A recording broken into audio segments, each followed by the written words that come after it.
ورحمۃ اللہ وبرکاتہ۔ الحمد للہ وکفی والصلاة والسلام علی عبادہ الذین اصطفیٰ، اما بعد۔ قال النبی صلی اللہ علیہ وسلم ثلاثۃ لا يدخلون الجنہ مدمن الخمر وقاطع الرحم ومصدق بالسحر، وكما قال النبی صلی اللہ علیہ وسلم۔ حاضرین محترم، عزیز دوستو، ساتھیوں اور محترم بزرگوں، ہمارا عقیدے کے موضوع میں جو باب چل رہا تھا، آخری درس جو ہمارا اس حوالے سے ہوا تھا، بدشگونی اور بدگمانی، فال لینا۔ آج انشاءاللہ ہم عقیدے کے باب میں ایک نیا درس اور نیا موضوع شروع کرنے والے ہیں، جو کچھ نہ کچھ یہ پیچھے بیان کردہ موضوعات سے کچھ نہ کچھ تعلق رکھتا ہے۔ وہ ہے علم نجوم کی شرعی حیثیت۔ علم نجوم کی شرعی حیثیت۔ نجوم نجم کی جمع ہے عربی میں، جس کا مطلب ستارے ہیں، اور قرآن کریم میں ایک سورت اسی نام سے بھی ہے، سورۃ النجم، والنجم اذا ہوا ما ضل صاحبکم وما غوی۔ تو یہ جو ستارے ہیں، ان کی جو پیدائش ہے، بظاہر اس کے تین مقاصد ہیں جو ہمارے سامنے شرعی طور پہ، لیکن لوگوں نے اس سے اور بھی کچھ مراد لیا ہوا ہے، کچھ معنی اس سے اور بھی اخذ کیا ہے، کچھ اور حوالوں سے بھی ان کا استعمال کرتے ہیں یا جانتے ہیں یا عقیدہ رکھتے ہیں۔ آپ کو یہ بات معلوم ہے کہ وہ لوگ جو غیب کی باتیں بتانے کا دعویٰ کرتے ہیں، ہم ان کو نجومی کہتے ہیں۔ ہم ان کو نجومی کہتے ہیں۔ وہ نجومی ان کو کیوں کہتے ہیں؟ اسی نجم سے اور علم نجوم سے، ستاروں کا جو علم رکھنے کا دعویٰ کرتے ہیں اور اس کی بنیاد پر غیب کی معرفت کا بھی دعویٰ کرتے ہیں کہ ہم ستاروں کا علم رکھتے ہیں اور اس کی بنیاد پر ہم غیب کی خبریں بتاتے ہیں، تو ان لوگوں کو نجومی کہا جاتا ہے۔ اور یہ پرانے زمانے سے چلے آ رہے ہیں۔ نجومی، کاہن، ساحر، یہ ملتے جلتے چیزیں ہیں، نجومی، کاہن، ساحر۔ آج کل تو ان کو جو ہے وہ ان الفاظ سے یاد نہیں کیا جاتا۔ کاہن تو لفظ یا کہانت تو ویسے بھی استعمال نہیں کیا جاتا، تو جادوگر یا جو نجوم ہیں ان کو آج کل تھوڑا سا ایڈوانس کر کے ان کو کہا جاتا ہے یہ پامسٹ ہے۔ یہ کیا ہے؟ پامسٹ ہے۔ ہاتھ کی لکیریں دیکھ کے یہ آپ کے حوالے سے اور آپ کے مستقبل کے حوالے سے اور آپ کے زندگی کے حوالے سے آپ کو بتا دیتے ہیں۔ تو ہاتھ دیکھنا یا ستاروں کا علم کے حوالے سے دعویٰ کرنا کہ غیب کی خبریں یا کسی بندے کی زندگی کے بارے میں، اس کے ماضی کے بارے میں، اس کے مستقبل کے بارے میں باتیں بتانا، پامسٹری باقاعدہ یعنی ایک ہاتھ کی لکیریں، اس کا باقاعدہ یعنی ایک علم ہے جس کو لوگ سیکھتے ہیں اور آگے اس کی جو ہے وہ تشہیر کرتے ہیں یا آگے اس کی دعوت دیتے ہیں یا اس علم کی بنیاد پر آگے لوگوں کے احوال بتلاتے ہیں۔ تو ہمارے عام طور پہ ہمارے ملکوں میں ویسے تو بڑے بڑے لیول پہ بھی لوگ بیٹھے ہوئے ہیں۔ اب یہ جو اپنے آپ کو روحانی عامل جو کہتے ہیں، روحانی عامل جو کہتے ہیں، ایک قسم کے وہ بھی نجومی اور جادوگر اور کاہن اور پامسٹری ہوتے ہیں، لیکن وہ تھوڑا سا اپنے آپ کو تقدس کے لبادے میں ڈھال لیتے ہیں، تھوڑا سا مذہب کے لبادے میں ڈھال لیتے ہیں، ورنہ بیچارے جو عام نجومی ہیں وہ تو سڑکوں پہ بیٹھے ہوتے ہیں فال نکالنے کے لیے اور طوطے لے کے بیٹھے ہوتے ہیں، اور اپنا تھوڑا بہت انہوں نے دکانداری سجائی ہوتی ہے، 10-10 روپے میں لوگوں کے مستقبل کے حال بتا رہے ہوتے ہیں۔ اور جو تھوڑا سا مذہب کا لبادہ اوڑھ لیتا ہے وہ عامل صاحب ہوتا ہے، وہ روحانی جو ہے وہ شخصیت بن جاتا ہے، اور مختلف اس کے نام ہوتے ہیں، مختلف نام انہوں نے رکھے ہوتے ہیں۔ تو علم نجوم کی شرعی حیثیت کیا ہے؟ آج کا ہمارا موضوع یہ ہے۔ علم نجوم کی 3 قسمیں، اور ان 3 قسموں سے ایک قسم جو ہے وہ جائز ہے، بقیہ 2 قسمیں ناجائز۔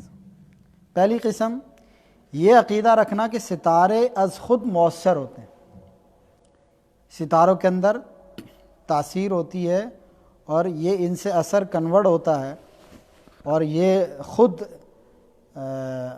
فعل کرتے ہیں، ایکشن کرتے ہیں، یا ان سے آگے اثرات جب مرتب ہوتے ہیں اور ان کے اثر سے زمین پر مختلف واقعات اور حوادث رونما ہوتے ہیں، یعنی ستاروں کے اندر خود اثر ڈالنے کی قدرت ہے،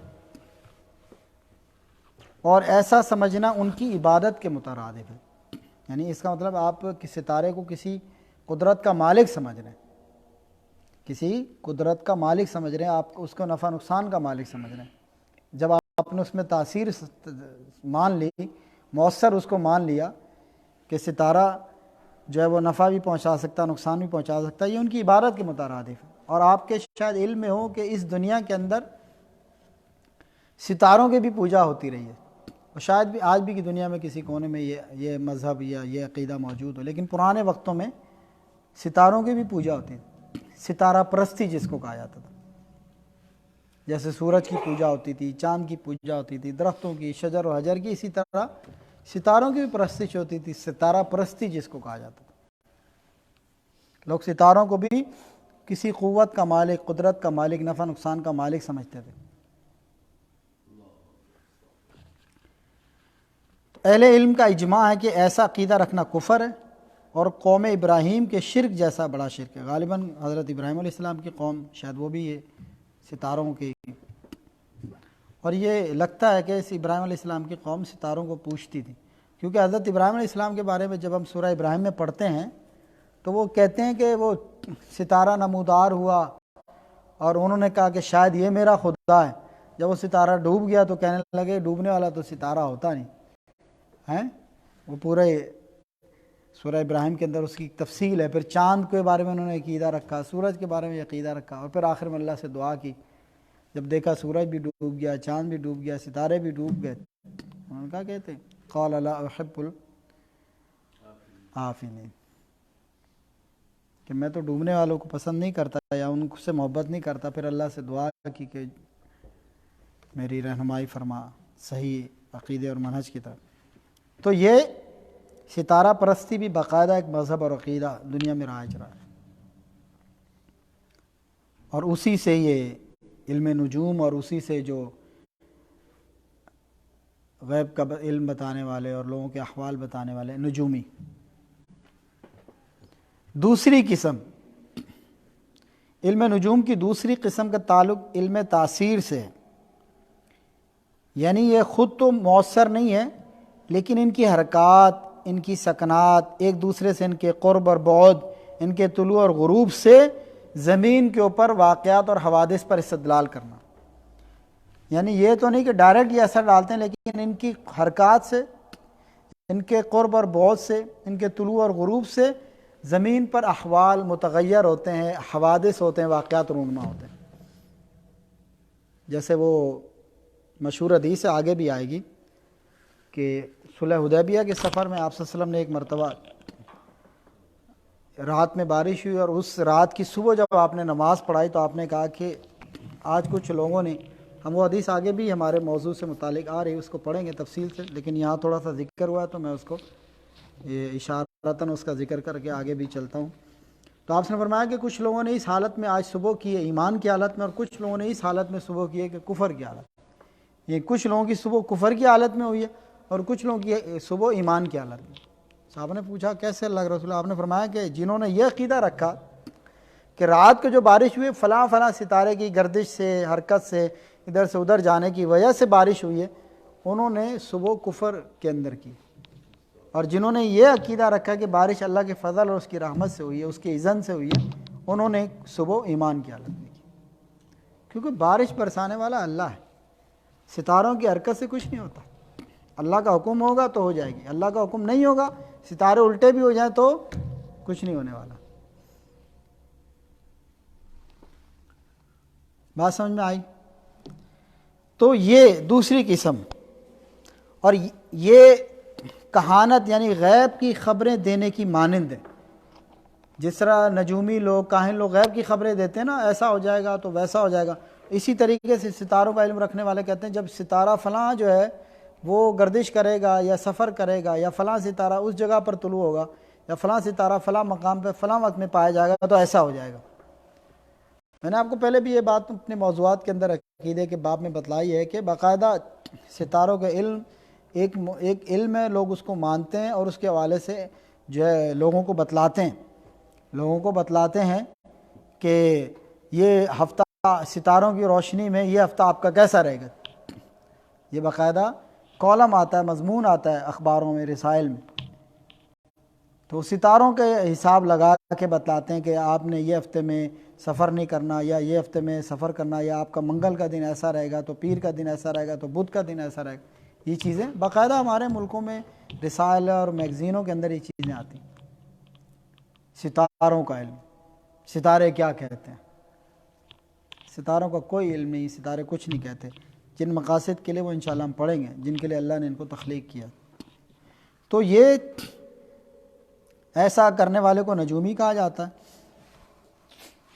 وہی نجومی جو نجم علم، ستاروں کے علم سے جو آگے خبریں بتاتے ہیں، یہ غیب کی خبریں بتاتے ہیں نا، کہ بھائی ستارہ ایسا ہوگا تو یوں ہو جائے گا، ویسا ہوگا تو ایسا ہو جائے گا، یا یوں ستارہ رات ہوا تو ابھی یہ صبح جو معاملہ ہوا یہ ستاروں کی وجہ سے ہوا۔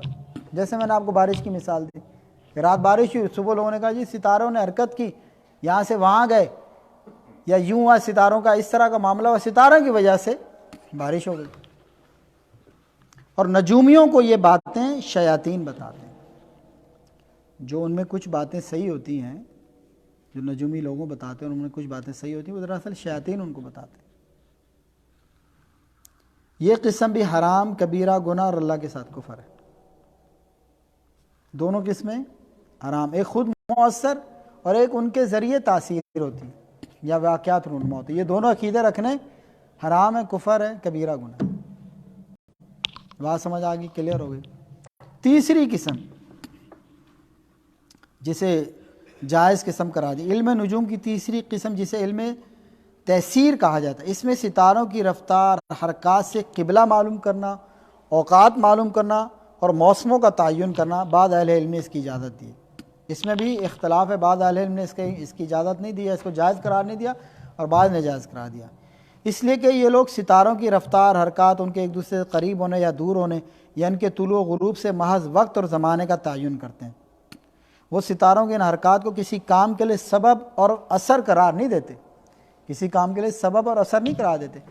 ہاں، اگر یہ اندازہ آپ نے لگا لیا، آپ کا گہرا مشاہدہ ہے، آپ کو پتہ ہے کہ رات کے 10 بجے یہ ستارہ ادھر ہوتا ہے اور جب فجر کا ٹائم ہوتا ہے تو یہ ستارہ فلاں جگہ پہ موجود ہوتا ہے، اس ستارے کو دیکھ کر اگر موسم صاف نہیں، آپ نے بتا دیا کہ بھئی اب فجر کا ٹائم ہونے والا ہے، پو پھٹنے والی ہے، فجر طلوع ہونے والی، یہ ایک اور چیز ہے، یہ ایک اور چیز ہے۔ یہ تو ایک 2 + 2 4 کر کے حساب لگانا ہے، حساب لگانا ہے۔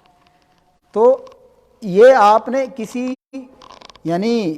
کسی کام کی ان کو قوت، ان کا اقتدار، ان کو اختیار، سبب اور اثر نہیں قرار دیا آپ نے، یہ آپ نے ایک حساب لگایا کہ بھائی سب ستارے سفر کرتے ہیں، ٹھیک ہے، دن اور رات جو ہے، سورج اور چاند اور دن اور رات جو گھٹتے اور بڑھتے ہیں، چاند گھٹتا اور بڑھتا ہے، دن اور رات بدلتے ہیں، یہ گھنٹوں اور اوقات کی ٹائمنگ جو ہوتی ہے، یہ اس طرح کی ترتیب اللہ نے بنائی، اس کو دیکھ کر انہوں نے ایک اندازہ قائم کر لیا، اس کو دیکھ کے انہوں نے ایک اندازہ قائم کر لیا۔ یار جیسے ہم نے نمازوں کے اوقات مقرر کی، بھائی سورج اب فلاں جگہ پہ ہوگا، یہ زوال کا ٹائم، اب ظہر کا وقت ہے، سورج کی سفیدی، دن کی سفیدی پھیلنا شروع ہو گئی تو یہ فجر کا ٹائم ہو گیا، ٹھیک ہے۔ اب سورج کی کرنیں طلوع ہونا شروع ہو گئی تو فجر کا ٹائم ختم ہو گیا، سورج بالکل طلوع ہو گیا تو یہ اشراق کا ٹائم شروع ہو گیا ہے۔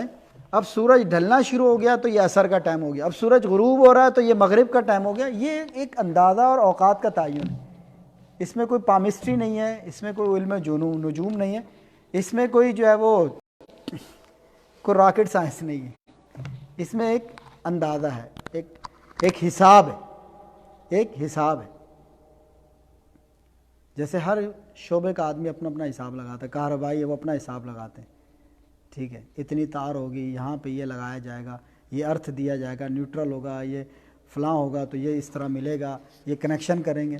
کہربائی کا اپنا حساب ہے، سول انجینئر کا اپنا حساب ہے، زراعت کرنے والے کا اپنا حساب ہے۔ بھائی یہ زمین ہے، اب اس کو اس وقت جو ہے پانی کی ضرورت ہے، اس وقت اس کو ہل کی ضرورت ہے، اس وقت اس کو کھاد کی ضرورت ہے، اس وقت اس کو دھوپ چاہیے۔ یہ حساب اور اندازے انسانوں کے علم ہے۔ یہ اس کا مطلب یہ نہیں ہے کہ کسی کو کسی کرنی کا مالک سمجھ لینا، کسی کو کسی اختیار اور طاقت کا مالک سمجھ لینا، نہیں، ایک حساب، ایک اندازہ ہے۔ جیسے آپ صلی اللہ علیہ وسلم مکہ سے مدینہ ہجرت تشریف فرما کے لے گئے، تو آپ نے چونکہ مدینہ کے لوگوں کا جو پیشہ زراعت تھا، آپ صلی اللہ علیہ وسلم مکہ والوں کا پیشہ تجارت تھا، دونوں کے جغرافیائی وجہ سے پیشوں میں فرق تھا۔ مکہ بے آب و گیا جگہ تھی، وہاں کوئی چیز اگتی نہیں تھی، وہاں کے لوگ تجارت کرتے تھے۔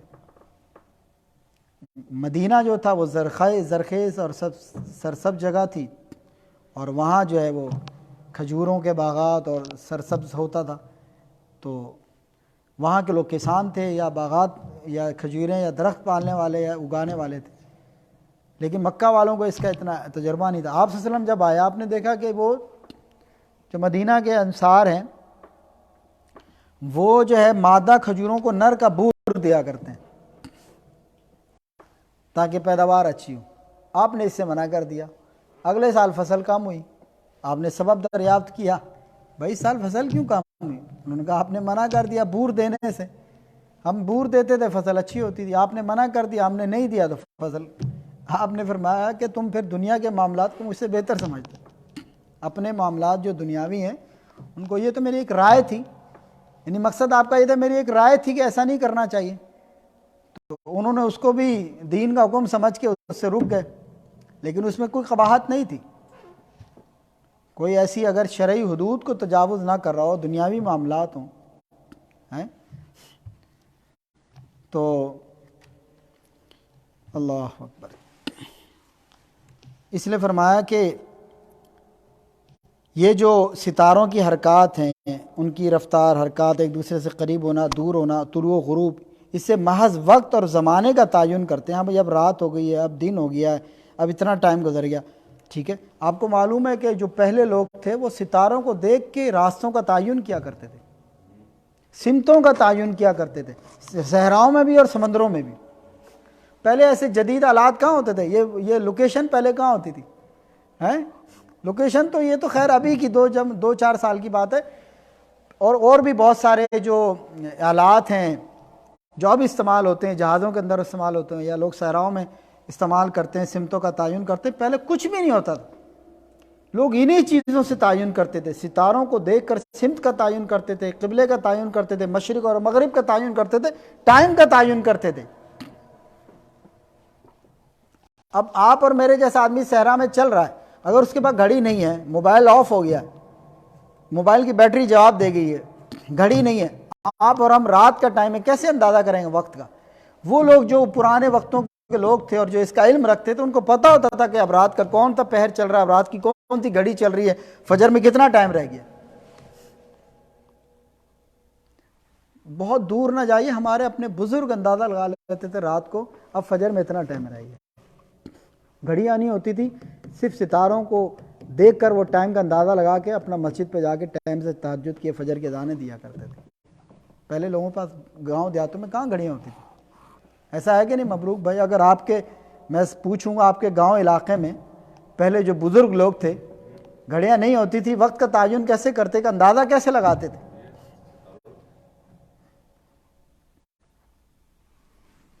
اللہ اکبر۔ تو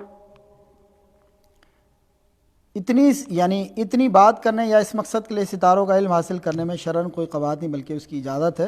میں نے آپ کو بتایا کہ سمندروں میں بھی لوگ سمتوں کا تعین اور وقت کا تعین ستاروں کو دیکھ کے کیا کرتے تھے، اور اسی طریقے سے صحراؤں میں، ریگستانوں میں جو لوگ سفر کیا کرتے تھے۔ تو یہ معیوب یا قباحت والی بات نہیں ہے۔ اب آتے ہیں اس بات کی طرف کہ ستاروں کو اللہ نے کن 3 مقاصد کے لیے پیدا کیا۔ یہ بات واضح ہو گئی کہ علم نجوم کی 3 قسمیں، جس میں سے 2 ناجائز اور حرام ہیں، اور ان میں سے 1 جائز۔ اب آتے ہیں اس بات کی طرف کہ اللہ تعالیٰ نے ستاروں کو دراصل کن 3 مقاصد کے لیے پیدا کیا۔ سب سے پہلی چیز آسمان کی زینت کے لیے۔ ذرا تصور کیجئے اگر آسمان پہ ستارے نہ ہوتے تو آسمان کیسا لگتا؟ آسمان ستاروں سے مزین ہی خوبصورت لگتا ہے، ایسا ہے کہ نہیں؟ آسمان پہ ستارے ہی اچھے لگتے ہیں، جب ستارے چمک رہے ہوں، موسم صاف ہو، کتنا پیارا لگتا ہے۔ اور اگر موسم غبار آلود ہو، ستارے نظر نہ آئے تو عجیب سا فیل ہوتا ہے۔ لیکن ستارے جب ٹمٹما رہے ہوں، چمک رہے ہوں آسمان پہ، اور خاص طور پہ ایسی جگہ جائیں جہاں آلودگی نہ اور وہاں ستارے بہت واضح اور روشن ہوں، کتنا پیارا وہ منظر۔ واللہ مجھے تو بہت ہی مزہ آتا ہے دیکھنے میں۔ کبھی ایسی جگہ پہ جائیں نا، گاؤں دیہات میں یا صحرا میں، جہاں بالکل صاف موسم ہو، آلودگی نہ ہو، پولوشن نہ ہو، یہ شہروں کی دھواں گرد نہ ہو، پھر لائٹنگ نہ ہو، وہاں جہاں روشنیاں ہوتی ہیں وہاں ستارے اتنے واضح نظر نہیں آتے۔ جہاں روشنی نہ ہو نا، یہ مصنوعی روشنی، وہاں ستارے اپنی اصل روشنی میں نظر آتے۔ تو جو ستاروں کا جھرمٹ ہوتا ہے اور جو ستاروں کی کثرت ہوتی ہے، وہ دیکھ کے ایک عجیب ہی منظر ہوتا ہے۔ یہاں تو ہمیں کئی عرصہ گزر جاتا ہے، ہمیں پتہ ہی نہیں چلتا کون سا ستارہ کدھر ہے، حتیٰ کہ وہ جو ستاروں کی لڑیاں ہوتی ہیں، خاص کچھ ستارے ہوتے ہیں پوری لڑی کے اندر ہوتے ہیں، جھرمٹ کے اندر ہوتے ہیں، وہ ہمیں یہاں نظر ہی نہیں آتے۔ لیکن اگر ایسے کسی جگہ پہ جائیں تب آپ کو وہاں پتہ چلتا ہے یار اتنے ستارے ہیں۔ تبھی تو ایک رات ان ستاروں کو دیکھ کر اماں عائشہ فرماتی ہیں رضی اللہ تعالیٰ عنہ کہ اللہ کے رسول، کیا کوئی ایسا بھی شخص ہے کہ جس کی نیکیاں ان ستاروں جتنی؟ اس کا مطلب یہ کہ اس وقت ستارے کتنے ان کو نظر آ رہے ہوں۔ آج ہم آسمان پہ دیکھیں تو ہمیں اکا دکا نظر آئیں گے، اس وقت کتنے نظر آ رہے ہوں، کیونکہ اس وقت تو آلودگی کا تصور ہی نہیں تھا نا، نہ لائٹیں تھیں، نہ دھواں تھا، صاف شفاف ہر چیز ستھری نکھری ہوئی۔ اس وقت جو ستارے نظر آ رہے ہوں گے تو اس کو دیکھ کر اماں عائشہ کو خیال ہے کہ اتنے ستارے، کسی کی نیکیاں اتنی۔ آپ نے فرمایا ہاں عمر فاروق۔ تو تھوڑا سا وہ ہو گئی نا، تو پھر فرمایا کہ میں یہ سمجھی تھی کہ شاید میرے بابا کی۔ آپ نے فرمایا کہ نہیں۔ اللہ اکبر۔ ابو بکر صدیق کی وہ اس رات کی نیکی جو انہوں نے میرے ساتھ غارِ سور میں گزاری، عمر فاروق کی ساری زندگی کی نیکیوں سے زیادہ ہے۔ اللہ اکبر، اللہ اکبر۔ تو فرمایا کہ آسمان کی زینت کے لیے، آسمان کی خوبصورتی ان ستاروں سے اللہ نے بنایا، آسمان کی خوبصورتی کے لیے۔ وَزَيَّنَّا السَّمَاءَ الدُّنْيَا بِمَصَابِيحَ وَحِفْظًا ذَلِكَ تَقْدِيرُ الْعَزِيزِ الْعَلِيمِ۔ سورہ فصلت، ہم نے آسمان دنیا کو ستاروں سے مزین کیا اور ان کو حفاظت کا ذریعہ بنایا۔ دو کام یہ اللہ نے ذکر کیے، آسمان دنیا کو ستاروں سے مزین کیا، یعنی ستاروں کی زینت، وہ آسمان کی زینت ستاروں سے، ستارے نہ ہو تو آسمان مزہ نہیں کرتا، خوبصورت نہیں لگتا۔ پھر فرمایا کہ اور ان ستاروں کو حفاظت کا ذریعہ بنایا۔ وہ حفاظت شیاطین کو مارنے اور بھگانے کے لیے۔ آسمان کی حفاظت یہ ستارے کر رہے ہیں، آسمان کی خبریں ان شیاطین تک نہیں پہنچنے دیتے، ان شیاطین کو روکتے ہیں آسمان تک جانے سے،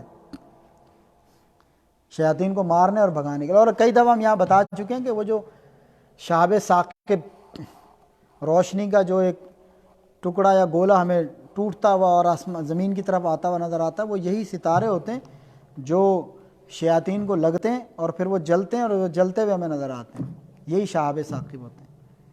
ہم لوگ کہتے ہیں کہ یہ ستاروں کا ٹکڑا جو ٹوٹ کے گر گیا ہے، کئی جگہ یہ بھی ہوتا ہے، اور کئی جگہ یہ ہے کہ وہ شیاطین کو جو ہے وہ مارا جاتا ہے انہی ستاروں سے۔ تیسری جو چیز ہے شیاطین کو مارنے اور بھگانے کے بعد، تیسری جو چیز ہے جو ستاروں کے مقاصد میں، بحر و بر میں راہ معلوم کرنے کے لیے، جس کا بھی میں نے ریسنٹلی ذکر کیا، بحر و بر یعنی خشکی میں اور سمندروں میں راستے معلوم کرنے کے لیے یہ ستاروں کا علم بہت کمال ہے۔ حتیٰ کہ ابھی کچھ عرصہ پہلے تک بھی یہ ہوتا تھا کہ لوگ یہ جو آلات ہوتے تھے نا، یہ جو سمندروں میں، وہ ایک خاص اس کا نام ہوتا تھا، جو جہازوں میں راستوں کا تعین کرنے کے لیے ایک خاص ایک آلہ ہوتا تھا، ہے نہیں ریڈار تو ابھی کی چیز ہے، یہ کچھ پہلے کی بات کر رہا ہوں۔ اس کا ایک خاص، جیسے کوہ پیما اس ٹائپ کا ایک نام ہوتا تھا اس کا، ہم نے پڑھا ہے کئی دفعہ جب سمندروں کی کہانیاں پڑھی ہیں جہازوں کی، تو ایک خاص آلہ ہوتا تھا، بعض اوقات وہ خراب ہو جاتا تھا، بعض اوقات وہ خراب ہو جاتا، کام نہ کرتا۔ اس وقت پھر ان میں سے کچھ لوگ ایسے ہوتے تھے جو ستاروں کو دیکھ کے فاصلوں کا اور سمتوں کا اور راستوں کا تعین کرتے، یہ بھی ہوتا بعض اوقات طوفانوں اور سیلابوں سمندروں میں جو طوفان آتے ہیں ان سے کمپاس، اس کو کہتے تھے کمپاس، کسی کے ذہن میں آیا؟ کمپاس اس کو کہتے ہیں، وہ ایک آلہ ہے، آج بھی شاید استعمال ہوتا ہو جہازوں میں، پہلے وقتوں کا ذرا اس دور کے لحاظ سے تھا، ابھی تو جدید ہوگا، اب تو خیر راڈار سسٹم وغیرہ آ گئی، کمپاس اس کو کہتے تھے جو سمتوں کا تعین کرتے تھے جہازوں کے اندر۔ اب آپ بیچ سمندر میں جا رہے ہیں، آپ کے چاروں طرف سمندر ہی سمندر پھیلا ہوا، ہر طرف سمندر ہی ہے، کوئی چیز نظر ہی نہیں آ رہی، کیسے آپ سمت کا تعین کریں گے؟ بھئی میں نے دائیں جانا، بائیں جانا، شمال جانا، جنوب جانا، کیسے تعین کریں؟ ہر طرف سمندر ہی سمندر ہے۔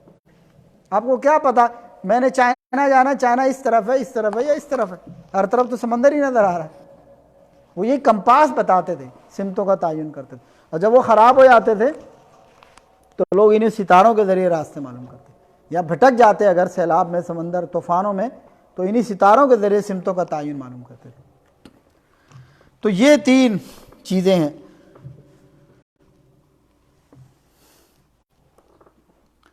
فرمایا کہ جو شخص ان کے علاوہ، ان 3 کو علاوہ کچھ اور سمجھتا ہے کہ ستاروں کا اور کوئی مقصد، اس نے غلطی کی اور ہر قسم کی بھلائی سے خود کو محروم کر لیا، اور اس نے ایسے امر کا تکلف کیا جس کا اسے کچھ علم نہیں۔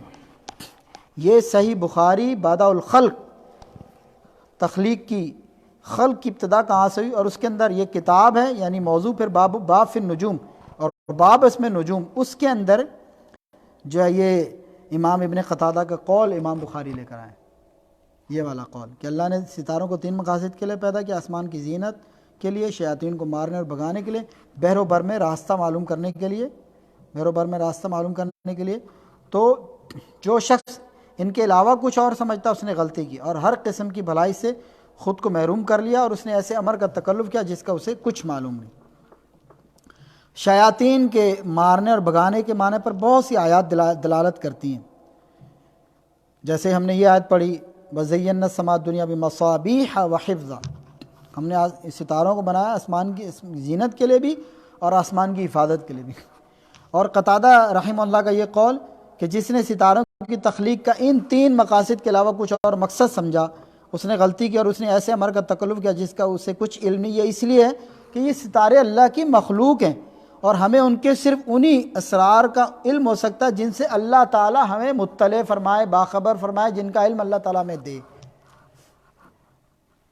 یعنی ان 3 کے علاوہ اگر ہم کوئی اور چیز مانتے ہیں تو یہ چیز غلط ہے، کیونکہ ستارے اللہ کی مخلوق ہے اور ہمیں ان کے صرف انہی چیزوں کا علم ہو سکتا ہے جن سے اللہ تعالیٰ ہمیں مطلع کرے۔ اگر ان کا کوئی اور علم ہے، وہ اللہ کے علم میں ہے جس کا اللہ نے ہمیں خبر نہیں دی، ہمیں نہیں بتایا، تو اس سے ہم دور ہیں۔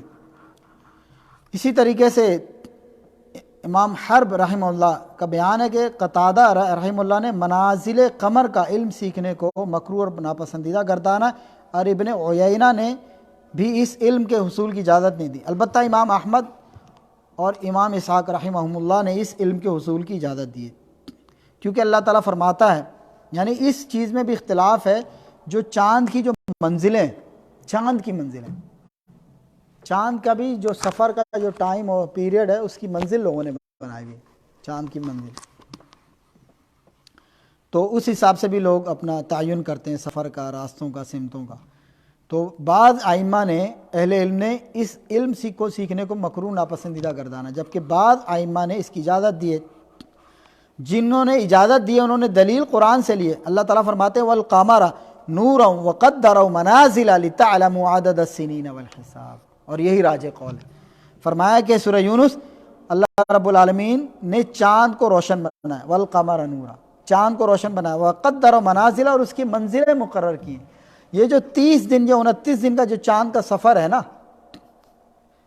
چاند طلوع ہوتا ہے 15 دن میں مکمل ہوتا ہے، پھر اس کے بعد گھٹنا شروع ہوتا ہے، پھر گھٹنا شروع ہوتا ہے 29 یا 30 کو جا کر پھر بالکل گھٹ جاتا ہے، پھر اس کے بعد طلوع ہوتا ہے۔ یہ چاند کی جو منزلیں ہیں، تو یہ اللہ نے اس چاند کی منزلیں مقرر کی تاکہ تم سالوں کی گنتی اور حساب معلوم کرے۔ اصل میں جو دن اور رات کا تعین ہے، مہینوں کا، ہفتوں کا تعین اور سالوں کا جو تعین ہے، یہ ہجری سال ہے، یہ کیسے؟ اسی چاند سے، اسی چاند کے گردش ایام و لیل و نہار کے ساتھ اور اس کی منزلوں کے ساتھ ہے۔ تو فرمایا کہ اس نے چاند کو روشن بنایا اور اس کی منزلیں مقرر کی تاکہ کہ تم سالوں کی گنتی اور حساب معلوم کرو۔ یہاں سے انہوں نے دلیل پکڑی ہے کہ چاند کی منزلوں کا علم سیکھنا اس کی اجازت ہے یا جائز، اور یہ آیت ستاروں کا علم حاصل کرنے کے جواز کی بھی دلیل ہے۔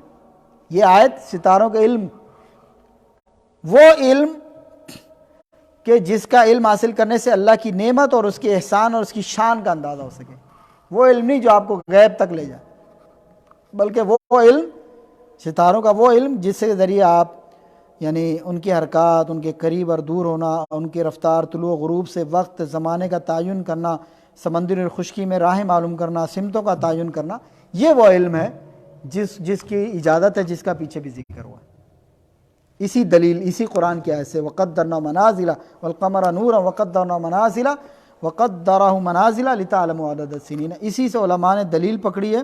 جیسے چاند کا علم حاصل، اس کی منزلوں کا علم حاصل کیا جا سکتا ہے، اسی طرح ستاروں کا علم حاصل کیا جا سکتا ہے، لیکن کون سا علم؟ جس سے اللہ کی نعمت اور اس کے احسان کا اندازہ ہو سکے۔ یہ نہیں کہ اللہ کے علوم کے اندر آپ تصرف کرنے لگیں، اس کی بنیاد پر آپ غیب کا دعوے کرنے لگیں، لوگوں کی قسمتوں کا حال بتانے لگ جائیں، یہ ستارہ یوں ہو گیا، اب یہ تمہارا ہفتہ صحیح نہیں رہے گا، یہ دن ٹھیک نہیں رہے گا، سفر ٹھیک نہیں رہے گا، تمہارے لیے تجارت ٹھیک نہیں رہے گی، اور تمہارا یہ معاملہ اس طرح ہوگا، وہ معاملہ اس طرح، لوگوں کو غیب کی باتیں بتانا، یہ اس سے مراد نہیں۔ ابو موسیٰ اشعری رضی اللہ تعالیٰ عنہ سے روایت ہے، اللہ کے رسول صلی اللہ علیہ وسلم نے ارشاد فرمایا کہ ثلاثۃ لا يدخلون الجنہ مدمن الخمر وقاطع الرحم ومصدق بالسحر، مسند احمد کی روایت ہے، فرمایا کہ 3 قسم کے آدمی جنت میں داخل نہیں ہوں گے۔ 3 قسم کے آدمی، مدمن الخمر،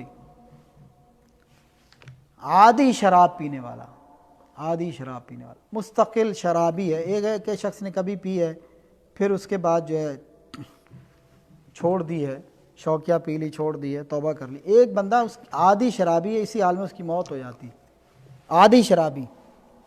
اور اب بعض لوگوں مسلمانوں میں بھی یہ عادت بد ہوتی ہے، شراب پیتے اور مستقل پیتے ہیں، ریگولر شرابی ہوتے ہیں، ریگولر شراب پینے کے عادی ہوتے ہیں، ڈرنک کرنا ان کی مستقل عادت ہوتی ہے۔ اور ہمارے جو اپر کلاس یا ایلیٹ کلاس ہے مسلمانوں میں ہی، جو اپنے آپ کو اشرافیہ کہتے ہیں، ٹھیک ہے، پوش کہتے ہیں، پیسے والے کہتے ہیں، عہدے والے، ان کے اندر تو یہ بیماری عام ہے، عام ہے ان کے اندر بیماری، ڈرنک کرنا، شراب پینا، ان کی مجلسوں میں، ان کی پارٹیوں میں، ان کی دعوتوں میں۔ فرمایا کہ 3 قسم کے آدمی جنت میں نہ، عادی شراب خور، کتنا بڑا یعنی خسارے والی بات ہے۔ دوسرا، قطع رحمی کرنے والا، اس کو ہم بڑا معمولی گناہ سمجھتے ہیں، صلہ رحمی کے مقابلے میں قطع رحمی کرنا، رشتہ داریوں کا لحاظ نہ کرنا، رشتہ داری توڑ دینا، رشتہ داریوں کو کاٹ دینا، یہ بھی بہت بڑا گناہ ہے۔ بندہ جتنا بھی نمازی، پرہیزی، نیک، متقی، پرہیزگار ہو، لیکن اگر رشتہ داریوں کو جوڑنے والا نہیں ہے، توڑنے والا، تو اس کی تمام نیکیاں کسی کام نہیں آئیں گی، جنت میں داخل نہیں ہوگا۔ یہ اس حوالے سے ہر شخص کو متنبہ ہو جانا چاہیے کہ یار مجھ سے کہاں غلطی ہو رہی ہے اپنے رشتہ داریوں کو جوڑنے میں اور توڑنے میں، رشتہ داروں کے معاملات میں کہیں اگر ہم سے زیادتی ہو رہی ہے، کوتاہی ہو رہی ہے، تو ہمیں اس کو دور کرنا چاہیے۔ اگلے سے زیادتی ہو جائے لیکن ہمیں اپنی طرف سے کوشش کرنی چاہیے رشتہ داری کو ملانے کی، لیکن ہم اس کو اپنی انا کا مسئلہ بنا لیتے ہیں۔ ہم کہتے ہیں جی اس نے ہمارے ساتھ ایسا کیا، ہم بھی اس کے ساتھ ویسا کریں گے، ہم اینٹ کا جواب پتھر سے دیں گے، اس نے میرے ساتھ برا سلوک کیا، میں بھی اس کے ساتھ برا سلوک کروں گا، اس نے مجھے اپنی شادی پہ نہیں بلایا، اپنے بچے کی شادی پہ نہیں بلایا، میں بھی اس کو دعوت نہیں دوں گا، اس نے مجھے سلام نہیں کیا، اس نے مجھے تحفہ نہیں دیا، اس نے مجھے ایسے کہا، اس نے مجھے ویسے کہا، ان باتوں کو لے کے ہم بیٹھے رہتے ہیں، سگے خونی رشتوں سے ہم سالوں سال کٹ جاتے، تو دیکھیں کتنا بڑا نقصان ہے۔ آپ کی نمازیں، آپ کے روزے، آپ کے حج، آپ کی زکاتیں، صدقہ خیرات کدھر جائیں گی جب اس گناہ کے سے ہم جنت میں نہیں جا سکیں گے؟ کس کام کی وہ ساری زندگی کی مشقتیں؟ یہ بڑا حساس معاملہ ہے جس کو ہم لوگ سمجھتے نہیں، عام طور پہ بڑے اچھے سمجھدار، پڑھے لکھے اور اچھے پرہیزگار لوگ، نمازی پرہیزی لوگ بھی اس معاملے میں کوتاہی کا شکار ہوتے ہیں۔ کئی سال ہو جاتے ہیں سگے خون کے رشتے، بہن بھائیوں سے، بعض ظالم تو ماں باپ سے کٹے ہوتے ہیں، بعض تو ایسے ظالم ہیں ماں باپ سے کٹے ہوتے ہیں، بعض جو ہیں وہ بہن بھائیوں سے کٹے ہیں، کئی سال ہو گئے بات چیت نہیں، چھوٹی چھوٹی باتیں، کوئی بڑے معاملات نہیں تو چھوٹی چھوٹی باتیں، چھوٹی چھوٹی باتوں پہ کٹے ہوتے ہیں، کٹ آف ہوتا ہے، مرنا جینا ختم، شادی خوشی غمی بیاہ ختم۔ تیسری چیز، جادو کو برحق ماننے والا، اب آپ کہیں گے کہ جادو تو حقیقت ہے، برحق ماننا یعنی جادو کو صحیح ماننا ہے. ہاں پیر صاحب، یعنی ایک تو ہے کہ جادو حقیقت، ایک یہ کہ اس کو حق ماننا، صحیح ماننا، سچ ماننا، اس کو تسلیم کرنا، اس کے پیچھے لگ جانا، ان جادوگروں کے پیچھے لگ جانا. پہلے بھی بیان ہو چکا ہے کہ علم نجوم یہ بھی جادو کی ایک قسم ہے، چونکہ ہمارا موضوع علم نجوم کا ہے. علم نجوم بھی جادو کی قسموں میں سے قسم ہے، یہ پہلے بھی بیان ہو چکا ہے. اگر آپ علم نجوم کو مانتے ہیں، نجومی کو مانتے ہیں، پہلے بھی حدیث بیان ہوئی کہ جو بندہ کسی نجومی کے پاس جائے اور اس کی بات کی تصدیق کرے، نجوم کے پاس جائے، اس کو ہاتھ دکھائیں، اس کو کہے میری قسمت کا حال بتاؤ، پھر وہ جو کچھ بھی بکواس کرے آپ اس کی تصدیق کریں، فرمایا کہ 40 پتہ نہیں سال، پتہ نہیں 40 دن اس کی نماز قبول نہیں ہوتی. وہ مجھے وقت بھول رہا ہے، کوئی ساتھی اگر تصحیح کر دے، اصلاح کر دے. 40 دن اس بندے کی نماز قبول نہیں ہوتی، جو بندہ نجومی کے پاس جائے اور اس کی بات کی تصدیق کرے. اور فرمایا کہ اس نے اس چیز کا انکار کر دیا جو مجھ پر نازل ہوئی. شریعت محمدیہ کا اللہ کے رسول نے فرمایا جو مجھ پر نازل ہوئی اس نے اس چیز کا انکار کر دیا. جو نجومی کی تصدیق کرتا ہے، تصدیق کرنے سے مراد یہ ہے اس کو حق سچ ماننا. فرمایا اللہ کے رسول صلی اللہ علیہ وسلم نے من اقتبس شعبۃ من النجوم فقد اقتبس شعبۃ من السحر. سنن ابی داؤد. جس نے علم النجوم کا جتنا حصہ سیکھا اس نے اسی قدر جادو سیکھا. جتنا علم نجوم کا حصہ سیکھتا گیا اتنا جادو کا حصہ سیکھتا گیا. اور آج کل اخبارات اور رسائل اور جرائد میں ستارے کیا کہتے ہیں کہ عنوان سے عموماً مضامین شائع ہوتے رہتے ہیں اور لوگ ان امور کی حقیقت پر غور نہیں کرتے. اخبارات میں، رسائل میں، جرائد میں ستارے کیا کہتے ہیں، قسمت کا حال جانیے ستاروں کی روشنی میں. ایسے بھی ہوتا ہے. ستارے کیا کہتے ہیں، ستاروں کے علم کی روشنی میں آپ کا ہفتہ کیسے گزرے گا، عنوان سے عموماً مضامین شائع ہوتے رہتے ہیں. لوگ ان امور کی حقیقت پر غور نہیں کرتے. ہم خود بچپن میں نے آپ کو بتایا کہ میں اخبار جہاں ایک ہفتہ وار میگزین ہوتا تھا، میں خود پڑھتا تھا. بچپن میں شوق تھا مطالعے کا، جو چیز بھی مل جانی اس کو پڑھ لینا، کتاب پڑھ لینی، کہانی پڑھ لینی، ڈائجسٹ پڑھ لینی، کوئی رسالہ پڑھ لینا، کچھ بھی ملنا تو اس کو پڑھ لینا. تو یہ ایک اخبار جہاں کے نام سے ایک ہفتہ وار میگزین آتا تھا. تو اس کو پہلے اس میں کہانیاں پڑھنا، جب کہانیاں ختم ہو جانی تو اور چیزیں پڑھنا شروع کر دینا.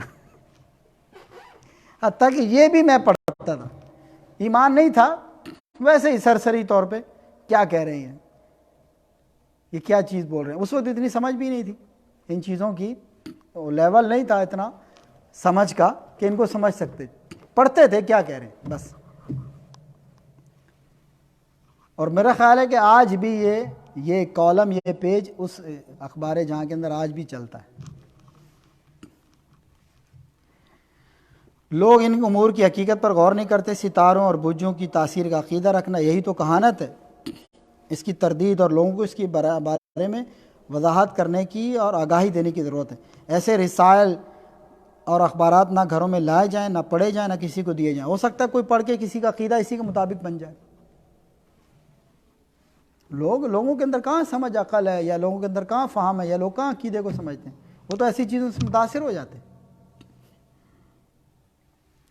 یار لوگوں کے عقیدے کی بات کرتے ہیں. میں نے پچھلے دنوں میں بھی شاید ذکر کیا کہ آج کل ایک نیا پیر میاں چنو کے کسی گاؤں میں آیا، نکا پیر، چھوٹا سا بچہ ہے، 6 7 8 سال کا بچہ، جس کو اتنا بھی شعور نہیں کہ کوئی بندہ آیا ہے صحافی اس سے کوئی بات کر رہا ہے، میں اس کو کیا جواب دوں، جو موبائل میں گیم کھیل رہا ہے وہ پیر بنا ہوا ہے.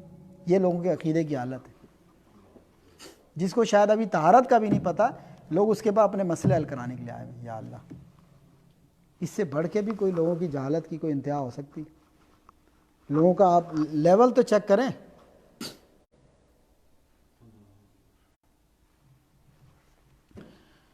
تو ایسے رسالے نہ گھر میں لائے جائیں، نہ پڑھے جائیں، نہ کسی کو دیے جائیں، کیونکہ ان ستاروں اور برجوں کا علم حاصل کرنا، اپنی ولادت کے برج کو جاننا، اپنے موافق ستارے کی معلومات رکھنا، باقاعدہ بتاتے ہیں آپ کا ستارہ زحل ہے، آپ کا ستارہ برج ہے، فلاں ہے، فلاں فلاں، اس طریقے سے باقاعدہ کچھ علامات بتائی جاتی ہیں. پھر لوگوں کے برج اور ستارے تعین کیا جاتا ہے، آپ کا دراصل یہ ستارہ، آپ کا یہ ستارہ ہے. پھر اس کے بعد تعین کرنے کے بعد آگے اس کی ڈیٹیل دی جاتی ہے، اس ستارے کی روشنی میں یہ بندے کے معاملات ایسے ایسے ہوں گے. ہے تو لطیفہ، لیکن وہ کبھی ستاروں کی بات چلتی ہے تو مجھے یاد آیا تھا کہ کوئی شخص کسی نجومی کے پاس گیا اور اس کو اپنا قسمت کا حال بتانے کے لیے اپنا ہاتھ دکھایا. اس نے دیکھ کر کہا کہ 40 سال تک غربت رہے گی.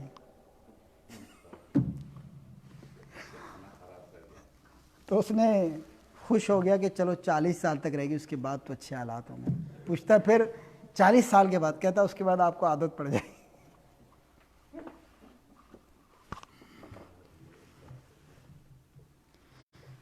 تو یہ تحریریں پڑھنا، ان کا عقیدہ رکھنا، ایسے ہی جیسے کسی نجومی کے پاس جا کر اس سے احوال دریافت کیے جائیں، ایسی باتوں کو پڑھنا، ان کو درست سمجھنا، ان کی تصدیق کرنا کفر ہے. اپنے گھروں میں اس بات کا دھیان رکھیں، نہ ایسے رسالے آئیں، نہ میگزین آئیں، نہ اپنے احباب کو جو ہے نا وہ ان چیزوں سے متنبع رکھیں. ان کو بھی یعنی بتائیں کہ آپ کے احباب، آپ کے دوست، آپ کے جاننے والے، ان تک یہ بات پہنچائیں کہ ایسی چیزوں سے دور رہیں، کفر ہے. اللہ تعالیٰ سے دعا کہ اللہ تعالیٰ عمل کی توفیق عطا فرمائے. وآخر دعوانا الحمدللہ رب العالمین، والسلام علیکم ورحمۃ اللہ وبرکاتہ. کل سے انشاءاللہ 8 بجے درس شروع ہوگا، 8 سے 8:30.